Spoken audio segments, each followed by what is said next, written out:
करूंगा कि book release करें और प्रधानमंत्री जी बटन दबा के बुक रिलीज करेंगे।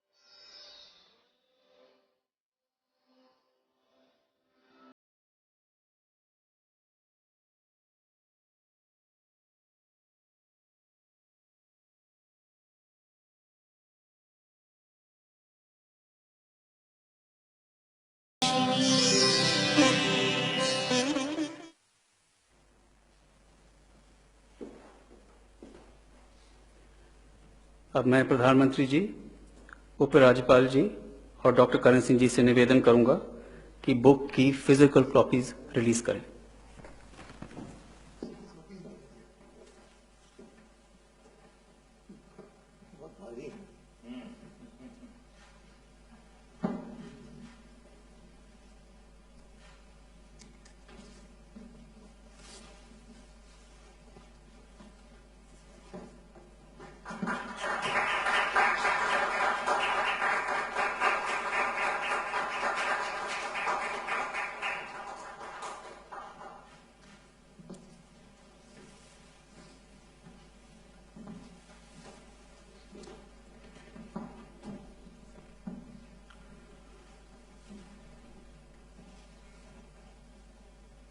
मैं प्रधानमंत्री जी से अनुरोध करूंगा कि अपने विचार हमारे सामने रखें।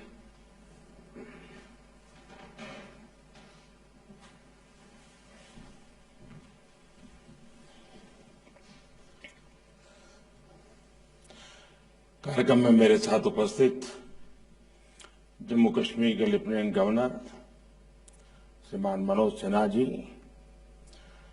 धर्मार्थ ट्रस्ट के chairman trustee doctor Karan Singh ji, इस कार्यक्रम में उपस्थित अन्य सभी महानुभाव, देवी और सज्जनों, आज हम श्रीमद् भगवद गीता की 20 व्याख्याओं को एक साथ लाने वाले 11 संस्करणों का लोकार्पण कर रहे हैं। मैं इस पुनीत कार्य के लिए प्रयास करने वाले सभी विद्वानों को, इससे जुड़े हर व्यक्ति को और उनके हर प्रयास को आदरपूर्वक नमन करता हूं और उनको मैं बहुत बहुत बधाई देता हूं। आपने ज्ञान का इतना बड़ा कोष आज के युवाओं और आने वाली पीढ़ियों के लिए सुलभ करने का एक बहुत ही महान काम किया है। मैं डॉक्टर करण सिंह जी का भी विशेष रूप से अभिनंदन करता हूं, जिनके मार्गदर्शन में ये कार्य सिद्ध हुआ है। और जब भी मैं उनसे मिला हूं, एक प्रकार से ज्ञान और संस्कृति की धारा अविरत बहती रहती है। ऐसे बहुत कम बिरले मिलते हैं और आज ये भी बहुत शुभ अवसर है कि कर्ण सिंह जी का जन्मदिवस भी है और 90 साल की एक प्रकार से उनकी एक सांस्कृतिक यात्रा है। तो मैं उनका हृदय से अभिनंदन करता हूं। मैं आपके दीर्घायु होने, अच्छे स्वास्थ्य की बहुत ही कामना करता हूं। डॉक्टर करण सिंह जी ने भारतीय दर्शन के लिए जो काम किया है, जिस तरह अपना जीवन इस पवित्र कार्य के लिए समर्पित किया है, भारत के शिक्षा जगत पर उसका प्रकाश और प्रभाव स्पष्ट रूप से देखा जा सकता है। आपके इस प्रयास ने जम्मू कश्मीर की उस पहचान को भी पुनर्जीवित किया है जिसने सदियों तक पूरे भारत की विचार परंपरा का नेतृत्व किया है। कश्मीर के भट्ट भास्कर, अभिनव गुप्त, आनंदवर्धन, अनगिनत विद्वान जिन्होंने गीता के रहस्यों को हमारे लिए उजागर किया। आज वो महान परंपरा एक बार फिर देश के संस्कृति को समृद्ध करने के लिए तैयार हो रही है। ये कश्मीर के साथ साथ पूरे देश के लिए भी गर्व का विषय है। साथियों, किसी एक ग्रंथ के हर श्लोक पर ये अलग अलग व्याख्याएं, इतने मनीषियों की अभिव्यक्ति, ये गीता की उस गहराई का प्रतीक है जिस पर हजारों विद्वानों ने अपना पूरा जीवन दिया है। ये भारत की उस वैचारिक स्वतंत्रता और सहिष्णुता का भी प्रतीक है जो हर व्यक्ति को अपना दृष्टिकोण, अपने विचार रखने के लिए प्रेरित करती है। किसी के लिए गीता ज्ञान का ग्रंथ है, किसी के लिए सांख्य का शास्त्र है, किसी के लिए योग सूत्र है, तो किसी के लिए कर्म का पाठ है। और मैं जब गीता को देखता हूं तो मेरे लिए ये उस विश्वास के विश्व रूप समान है जिसका दर्शन हमें 11वें अध्याय में होता है। मम देहे गुड़ाकेश यच्च अन्नत दृष्टमो इच्छसी, अर्थात मुझ में जो कुछ भी देखना चाहो देख सकते हो। हर विचार, हर शक्ति के दर्शन कर सकते हो। साथियों, गीता के विश्व रूप ने महाभारत से लेकर आजादी की लड़ाई तक हर कालखंड में हमारे राष्ट्र का पथ प्रदर्शन किया है। आप देखिए, भारत को एकता के सूत्र में बांधने वाले आदि शंकराचार्य जी ने गीता को आध्यात्मिक चेतना के रूप में देखा। गीता को रामानुजाचार्य जैसे संतों ने आध्यात्मिक ज्ञान की अभिव्यक्ति के रूप में देखा। स्वामी विवेकानंद जी के लिए गीता अटूट कर्मनिष्ठा और अदम्य आत्मविश्वास का स्रोत रही है। गीता श्री अरबिंदो के लिए तो ज्ञान और मानवता की साक्षात अवतार थी। गीता महात्मा गांधी की कठिन से कठिन समय में पथ प्रदर्शक रही है। गीता नेताजी सुभाष चंद्र बोस की राष्ट्रभक्ति और पराक्रम की प्रेरणा रही है। ये गीता ही है जिसकी व्याख्या बाल गंगाधर तिलक जी ने की और आजादी की लड़ाई को एक नई ताकत दी, नई ऊर्जा दी थी। मैं समझता हूं कि ये सूची इतनी लंबी हो सकती है कि कई घंटे भी इसके लिए कम पड़ेंगे। आज जब देश आजादी के 75 साल मनाने जा रहा है तो हम सबको गीता के इस पक्ष को भी देश के सामने रखने का प्रयास करना चाहिए। कैसे गीता ने हमारी आजादी की लड़ाई को ऊर्जा दी, कैसे हमारी स्वाधीनता सेनानियों को देश के लिए अपना सर्वस्व बलिदान करने का साहस दिया, कैसे गीता ने देश को एकता के आध्यात्मिक सूत्र में बांध कर रखा। इस सब पर भी हम शोध करें, लिखें और अपनी युवा पीढ़ी को इससे परिचित कराएं। साथियों, गीता तो भारत की एकजुटता, समत्व की भावना का मूल पाठ है, क्योंकि गीता कहती है समम सर्वेषु भूतेषु तिष्ठन्तम परमेश्वरम, अर्थात प्राणी मात्र में ईश्वर का निवास है, नर ही नारायण है। गीता हमारी ज्ञान और शोध की प्रवृत्ति की प्रतीक है, क्योंकि गीता कहती है न ही ज्ञानेन सदस्यम, नहीं ज्ञानेन सदस्यम पवित्रम निहि विद्यते, अर्थात ज्ञान से पवित्र और कुछ भी नहीं है।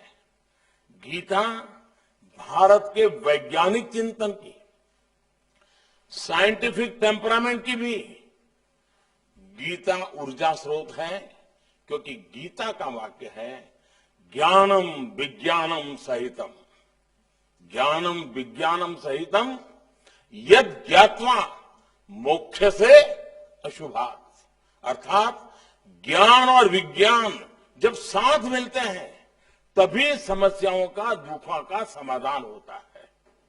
गीता सदियों से भारत की कर्मनिष्ठा का प्रतीक है, क्योंकि गीता कहती है योगः कर्मसु कौशलम, योगः कर्मसु कौशलम, अर्थात अपने कर्तव्यों को कुशलतापूर्वक करना ही योग है। साथियों, गीता एक ऐसा आध्यात्मिक ग्रंथ है जिसने ये कहने का साहस किया कि न अनव्याप्तम, न अनवाप्तम अवाप्तव्यम वर्त एव च कर्मणि, अर्थात सभी हानि, लाभ और इच्छाओं से मुक्त ईश्वर भी बिना कर्म किए नहीं रहता है। इसलिए गीता पूरी व्यावहारिकता से इस बात को कहती है कि कोई भी व्यक्ति बिना कर्म किए नहीं रह सकता। हम कर्म से मुक्त नहीं हो सकते। अब ये हमारी जिम्मेदारी है कि हम अपने कर्मों को क्या दिशा दें, कैसा स्वरूप दें। गीता हमें मार्ग दिखाती है, हम पर कोई आदेश नहीं थोपती। गीता ने अर्जुन पर भी कोई आदेश नहीं थोपा था, और अभी डॉक्टर साहब भी कह रहे थे गीता आदेश नहीं देती है। श्री कृष्ण ने पूरी गीता के उपदेश के बाद अंतिम अध्याय में अर्जुन से यही कहा, अरे सब कुछ करने के बाद जितना जोर लगाना था लगा लिया, लेकिन आखिर में क्या कहा, यथा इच्छसी तथा कुरु, यानी अब मैंने जितना कहना था कह दिया, अब तुम्हें जैसा ठीक लगे ऐसा तुम करो। ये अपने आप में शायद इससे ज्यादा लिबरल थिंकिंग कोई नहीं हो सकता है। कर्म और विचारों की ये स्वतंत्रता ही भारत के लोकतंत्र की सच्ची पहचान रही है।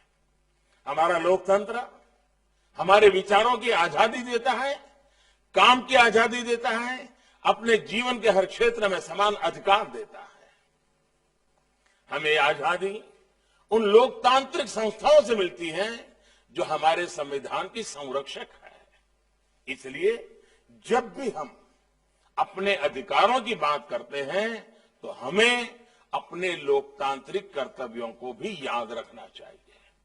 आज कुछ लोग ऐसे भी हैं जो इसी कोशिश में रहते हैं कि कैसे संवैधानिक संस्थाओं की गरिमा पर, उनकी विश्वसनीयता पर चोट की जाए। हमारी संसद हो, न्यायपालिका हो, यहां तक कि सेना भी, उस पर भी अपने राजनीतिक स्वार्थ में हमले करने की कोशिश होती रही है। ये प्रवृत्ति देश को बहुत नुकसान पहुंचाती है। संतोष की बात है कि ऐसे लोग देश की मुख्य धारा का प्रतिनिधित्व नहीं करते हैं। देश तो आज अपने कर्तव्यों को ही संकल्प मान करके आगे बढ़ रहा है।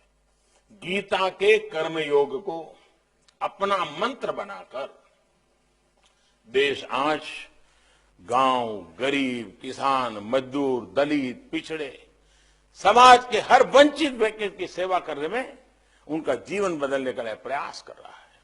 साथियों, गीता के माध्यम से भारत ने देश और काल की सीमाओं से बाहर पूरी मानवता की सेवा की है। गीता तो एक ऐसा ग्रंथ है जो पूरे विश्व के लिए है, जीव मात्र के लिए है।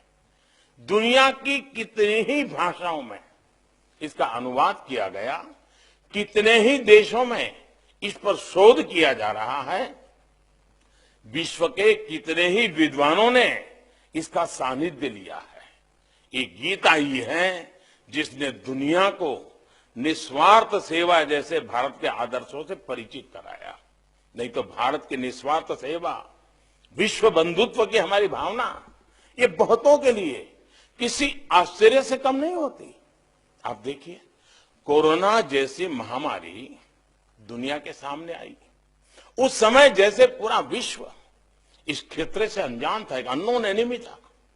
दुनिया तैयार नहीं थी, मानव तैयार नहीं था, और वैसी ही स्थिति भारत के लिए भी थी। लेकिन भारत ने खुद को भी संभाला और विश्व की सेवा भी के लिए भी जो भी कसर कर सकता है पीछे नहीं रहा। दुनिया के देशों को दवाइयां पहुंचाई, जरूरत जिन सामग्री की थी उसको पहुंचाया।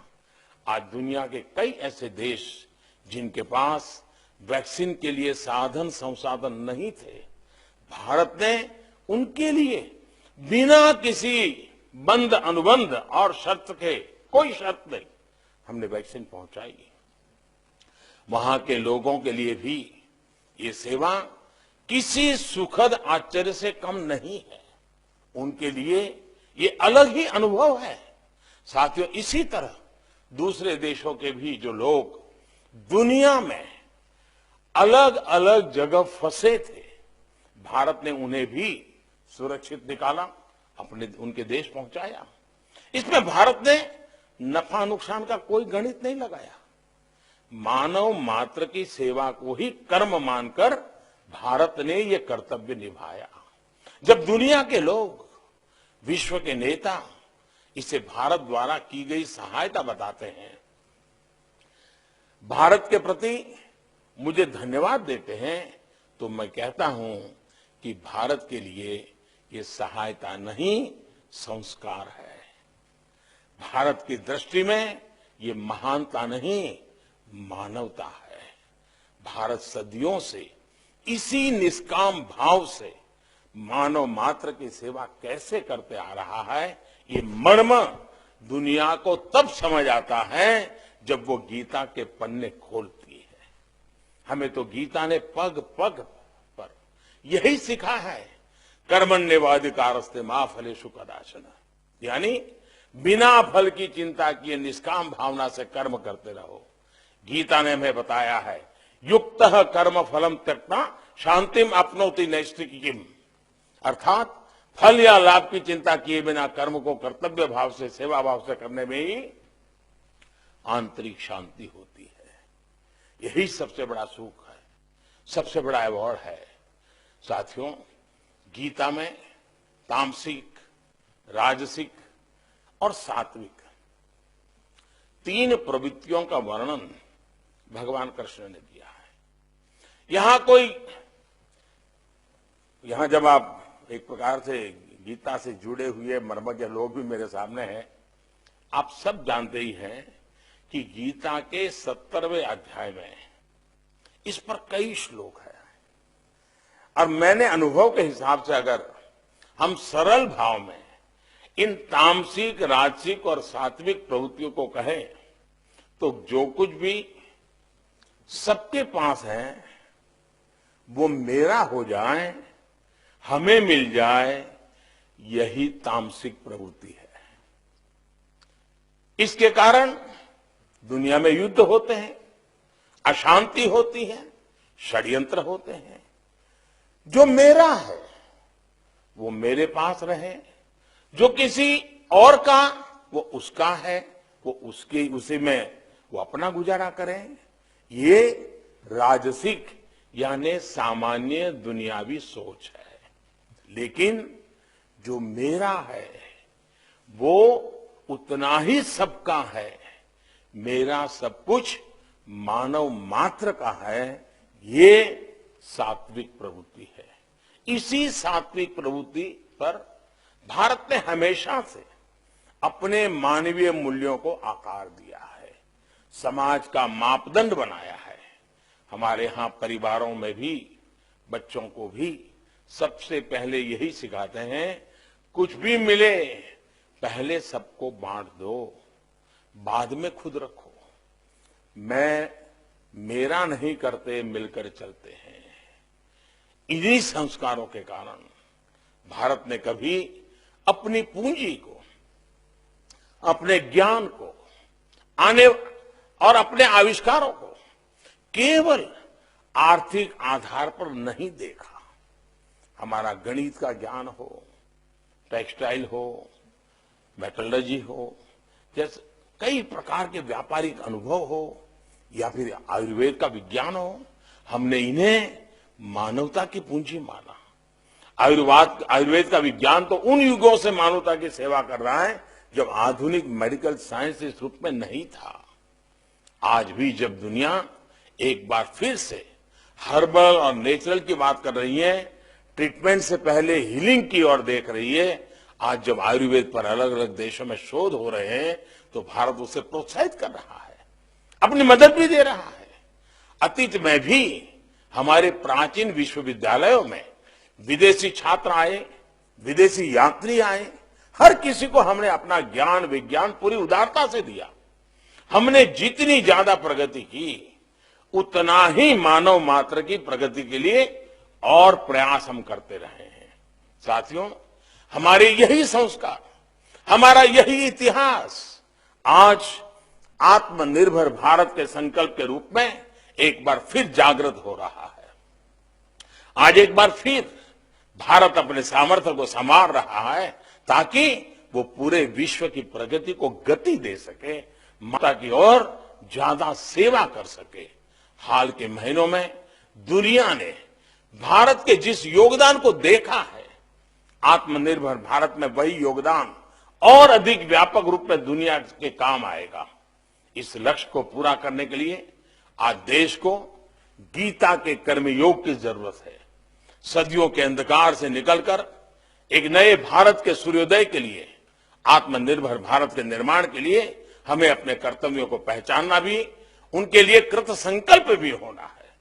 जैसे भगवान कृष्ण ने अर्जुन से कहा था, क्षुद्रम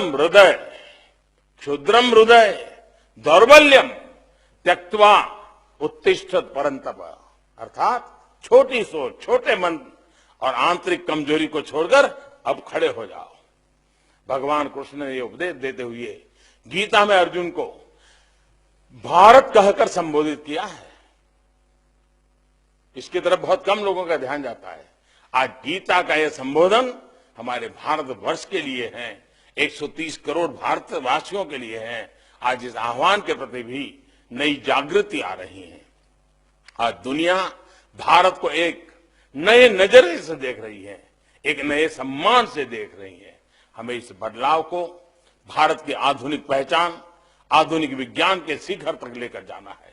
मुझे विश्वास है कि हम मिलकर ये लक्ष्य हासिल करेंगे। आजादी के 75 साल देश के एक नए भविष्य की शुरुआत का आधार बनेंगे। मैं फिर एक बार डॉक्टर साहब को, इस ट्रस्ट को चलाने वाले सभी महानुभावों को और इस काम को करने के लिए आपने जो मेहनत की, इसके लिए मैं हृदय से बहुत बहुत बधाई देता हूं। और मुझे विश्वास है कि इस किताब से जो लोग रेफरेंस के रूप में किताब का उपयोग करने के आदी होते हैं, उनके लिए ग्रंथ बहुत अधिक काम आएंगे, क्योंकि हम जैसे लोग हैं उनको जरा ज्यादा जरूरत पड़ती है।